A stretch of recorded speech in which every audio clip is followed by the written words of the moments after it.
Bonjour à toutes et à tous et bienvenue à cette émission dédiée à un sujet crucial, la lutte contre le cancer du sein. Première cause de mortalité par cancer chez les femmes au Burkina Faso, le cancer du sein fait de nombreuses victimes chaque année. Selon l'Organisation mondiale de la santé, on enregistre 2,3 millions de nouveaux cas chaque année.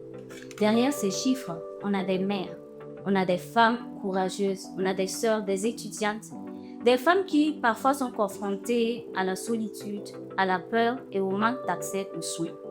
En ce mois d'octobre rose, nous unissons nos voix pour sensibiliser, pour informer et surtout encourager la prévention.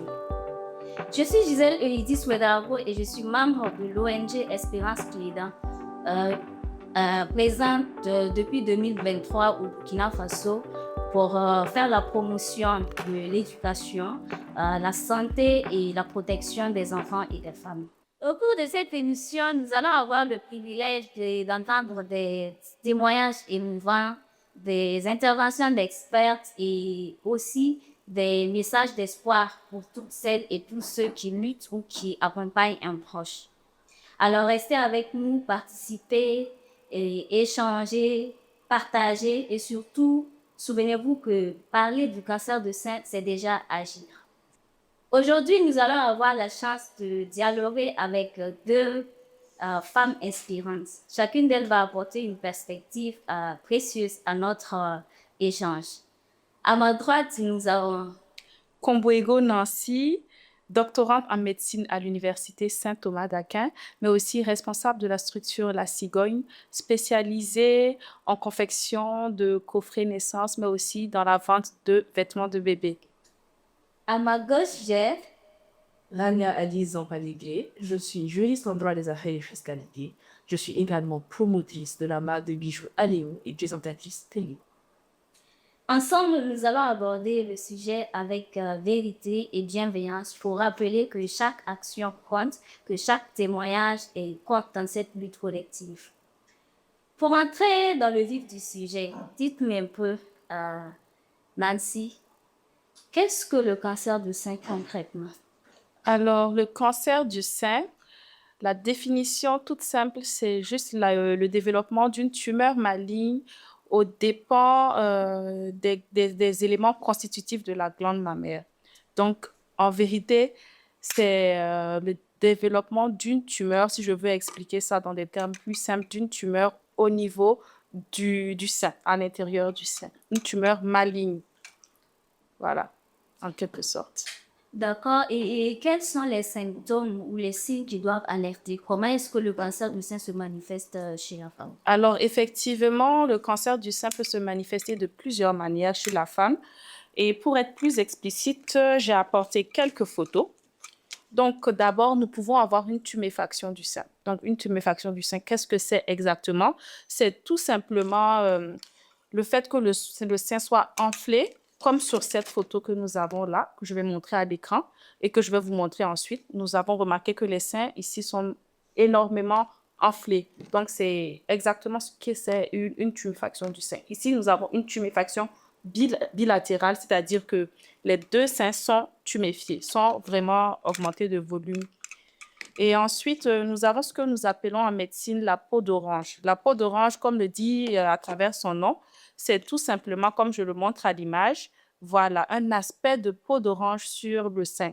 Vous aurez remarqué que les petits points qui sont au-dessus, qui sont sur la peau, ne sont pas normaux. Voilà. Ce n'est pas quelque chose qu'on remarque habituellement chez nous, les femmes.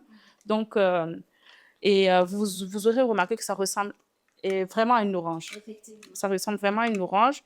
Donc, ensuite, nous avons les fossettes. Une fossette, comme ça le dit, c'est un trou. Hein.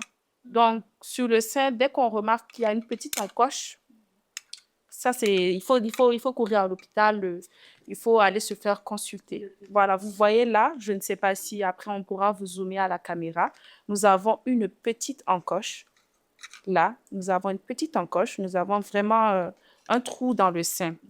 Ensuite, ça c'est le sein global, hein, mais aussi il faut voir le mamelon, voilà son aspect. J'avais oublié de le dire au début, mais toute modification anormale du sein, que ce soit dans sa forme, dans sa texture, dans son toucher doit amener à consulter. Une femme doit aller consulter. Voilà. Donc, au niveau du mamelon, nous avons cela, c'est-à-dire le mamelon ombiliqué, retracté. Vous remarquez que là, c'est un mamelon normal, tout à fait normal. Et ici, nous avons un mamelon ombiliqué. Le mamelon s'est retourné sur lui-même à l'intérieur. Oui, c'est bien visible, en tout cas normalement sur la photo. Et cela doit amener une femme à consulter immédiatement son gynécologue. Voilà. Aussi, toujours au niveau du sein, on peut avoir un écoulement. Donc, tout écoulement suspect au niveau du sein doit motiver une consultation gynécologique. Donc, ça peut être un écoulement jaune, ça peut être du sang, ça peut être du lait. Mais quand c'est du lait, habituellement, c'est une pathologie que nous appelons galactorée. Donc, la présence de lait dans les seins, ce n'est pas forcément un cancer. Voilà. Plus précisément, c'est un problème au niveau de l'hypophyse. L'hypophyse produit de lait, fait produire du lait et tout. Et puis voilà. Si on n'est pas rassuré, C'est mieux d'aller consulter. Le gynécologue vous expliquera mieux dans les détails et vous rassurera de la meilleure des façons. Et maintenant, nous allons finir au niveau du sein. Ici, c'est une aisselle. Bon, c'est une photo d'homme, hein, mais c'est pour avoir une idée plus claire. Voilà, ici, c'est une aisselle d'homme en vrai. Et nous allons rechercher ce qu'on appelle les adénopathies. Les adénopathies, pardon, c'est toutes les tuméfactions que vous allez retrouver au niveau des aisselles. Donc ici, vous pouvez voir qu'au niveau de l'aisselle du monsieur, il y a une adénopathie. Il y a une boule. une rougeur. Une rougeur. Bon, ce n'est pas forcément une rougeur, mais vous pouvez voir un petit enflement au niveau de l'aisselle. Il faut rapidement aller consulter votre médecin. Voilà, tous ces signes-là, ça peut orienter vers un cancer du sein. Donc, je le répète, toute modification du sein dans sa structure, dans son aspect, doit motiver une consultation gynécologique. Merci, Nancy. Alors, un peu pour nous situer dans le contexte du Burkina Faso, quels sont les facteurs de risque les plus fréquents ici au Burkina Faso? Alors, bon, les facteurs de risque sont divisés en quatre grands groupes. Donc, nous avons d'abord la vie reproductive. Donc, effectivement, comme le dit son nom, c'est la vie, la reproduction, comment la femme gère sa vie de reproduction. Donc, en premier lieu, comme facteur de risque, nous avons la nulliparité. Donc, c'est-à-dire, en termes simples, le fait de n'avoir jamais porté de grossesse. Donc, le fait de n'avoir jamais conçu est un facteur de risque pouvant favoriser le cancer du sein. En deuxième lieu, nous avons les premières grossesses tardives. Donc, une femme qui tarde à prendre sa première grossesse, c'est-à-dire à tomber enceinte pour la première fois, est un facteur favorisant pour le cancer du sein. En troisième lieu, nous avons le manque d'allaitement. Parce que l'allaitement est un facteur, je ne veux pas dire que ça protège, mais nous évitons d'avoir le cancer du sein en allaitant nos enfants. Ça aide beaucoup. Et en quatrième lieu, dans cette rubrique de vie reproductive, nous avons la longue vie génitale. Donc, une femme qui a une puberté précoce, c'est-à-dire il y a des jeunes filles qui ont leur puberté à 10, 9 ans et qui ont des ménopauses tardives. Vous voyez que la vie génitale est allongée. Tout ça, c'est des facteurs favorisants. Donc, la première rubrique est terminée. Ensuite, nous avons le deuxième grand groupe de facteurs, à savoir la génétique. Donc, la génétique favorise beaucoup la survenue du cancer du sein. Alors, Mania, pour revenir un peu sur le droit à l'information et le droit à l'accès à l'information. Quand on sait que parfois l'information ne passe pas toujours, hein, et surtout pour celles qui résident dans des zones reculées, comment garantir que chaque femme, même en milieu rural, puisse avoir accès aux soins et à la prévention? Alors, la réponse à cette question répond à deux facteurs principaux. La décentralisation des centres de santé et les politiques publiques inclusives. Les politiques publiques inclusives, d'abord, qu'est-ce que c'est? C'est l'accès à l'information pour toutes les femmes, même en milieu ou les plus reculés, à travers des personnels formés, des personnels d'ONG, des bénévoles, des personnels de centres de santé. il y a la subvention. La subvention des soins. Parce que l'information seule ne suffit pas. Plusieurs femmes peuvent avoir l'information, sans pour autant avoir les moyens de se soigner. Il y a également la formation de ce personnel de santé-là en langue, pour leur permettre de toucher les populations les plus reculées. Oui. Je ne suis pas sûre que si on arrive à Machapouali, je ne sais pas, des femmes sauraient ce que c'est le cancer du sein. Il faudrait comprendre aussi leur langue pour leur expliquer. Donc, en gros, les politiques publiques inclusives passent par ces volets-là. D'ailleurs, Nancy, à ce propos, parlant du soutien psychologique, sur le plan médical, qu'est-ce qu'il en est? Quel est le rôle du soutien psychologique pour ces personnes qui sont en rémission? OK. Effectivement, c'est un point qu'il faudrait souligner parce que c'est une épreuve difficile, aussi bien pour la patiente que pour la famille. Et je le dis toujours, hein, on n'a pas besoin d'un professionnel de santé pour apporter un soutien psychologique, un soutien moral à une personne qui traverse une situation pareille, en vrai. Donc, déjà, la présence de la famille aide beaucoup. Le patient ne se sent pas seul, il ne se sent pas abandonné. Et oui, ça le booste parce qu'il voit qu'il y a des gens qui tiennent à lui, à elle plutôt, si on peut le dire. Il y a des gens qui tiennent à elle, qui veulent qu'elle reste. Donc, c'est un coup de boost, en vrai. Mais effectivement, des professionnels peuvent les accompagner. Effectivement, il est très souvent proposé dans ce genre de problème, comme psychologue, en tout cas, vous accompagne, avec qui vous pourrez parler, mais aussi qui va vous voir, qui va vous donner une positivité de la vie dans cette épreuve, en fait. Parce que c'est vrai que dans ce genre de situation, on a tendance à voir tout gris, à vouloir abandonner. En tout cas, on est vraiment déboussolé. On est vraiment Ça veut déboussolé. dire que dans nos centres de santé, ce soutien-là est disponible Bien pour sûr. les patients. Pour les patients, mais même pas pour que le cancer du sein, hein. Pour beaucoup de pathologies, il peut proposer un suivi psychologique. Ouais. Alors, comme conseil, la première chose que je peux demander aux femmes, c'est à la moindre inquiétude, à la moindre notification d'une anomalie sur le sein, voilà, qu'elle aille se faire dépister. Mais le dépistage, d'une grande partie, c'est un auto-examen que les femmes doivent se faire elles-mêmes et à n'importe quel moment, dès qu'elles ont le temps. Donc, c'est déjà de faire très, très, très attention à son corps, à soi-même et ne pas hésiter à aller vers les structures de santé. Voilà, dès qu'il y a un problème. C'est ce que je peux dire. Et à ce sujet, à quel âge est-ce qu'il faut commencer à se faire dépister et à quelle fréquence? Je ne peux pas dire qu'il y ait un âge requis pour se faire dépister parce que, bien évidemment, je sais que vous l'aurez vu dernièrement, il y a beaucoup de jeunes filles qui sont atteintes du cancer du sein à 23 ans, à 25 ans. Oui, parce qu'avant, on pensait que cancer égale à Femme, femme, oui, ménopausée, femme âgée. Mais non, pas du tout, hein. Même à très jeune, on peut avoir le cancer, oui, c'est très possible. Et je peux dire que dès qu'on a atteint, on a dépassé on a atteint la puberté, je pense que il faut se faire dépister régulièrement, hein, une fois dans l'année, au moins, voilà, à partir de 18 ans, hein, à partir de 18 ans, on peut se faire dépister. Il n'y a pas de problème à ça, moi, je pense. Dès on peut dire on est femme, il faudrait se faire dépister et au moins une fois dans l'année. Chaque octobre, ce serait bien.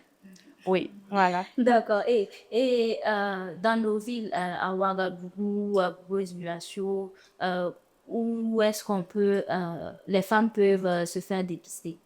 Alors, comme je l'ai dit, c'est un auto-examen.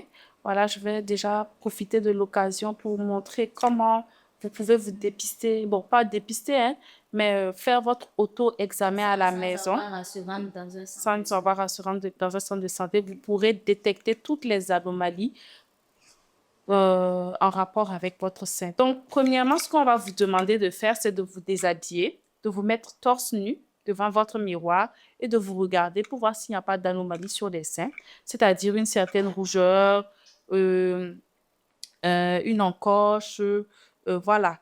En tout cas, un aspect inquiétant du sein. Vous les regardez, les bras tout le long du corps. Ensuite, vous allez lever les bras et vous allez inspecter pour voir est-ce qu'il n'y a pas d'autres problèmes. Voilà, les mêmes problèmes que j'ai cités premièrement. Troisièmement, maintenant, nous allons passer à la palpation. Donc, en premier lieu, vous allez palper de manière verticale. Vous allez faire comme ça avec le sein. Ensuite, vous allez palper de manière diagonale. Voilà, en diagonale. Et ensuite en circulaire. Vous allez remarquer s'il n'y a pas de boule. Voilà, s'il n'y a pas un aspect dur du sein. Voilà, en tout cas, normalement, vous devez palper. Ensuite, vous allez presser le mamelon pour voir s'il n'y a pas d'écoulement suspect. Et vous allez vous coucher et recommencer la procédure. Si vous remarquez quelque chose d'anormal, vous prenez rendez-vous avec le gynécologue ou bien vous allez dans les structures de santé. En tout cas, vous aurez une personne ressource à qui vous vous référez. Voilà. Qui dit cancer du sein dit maladie de femme. C'est un peu la conception Bien sûr, oui. générale. Hein. Exactement.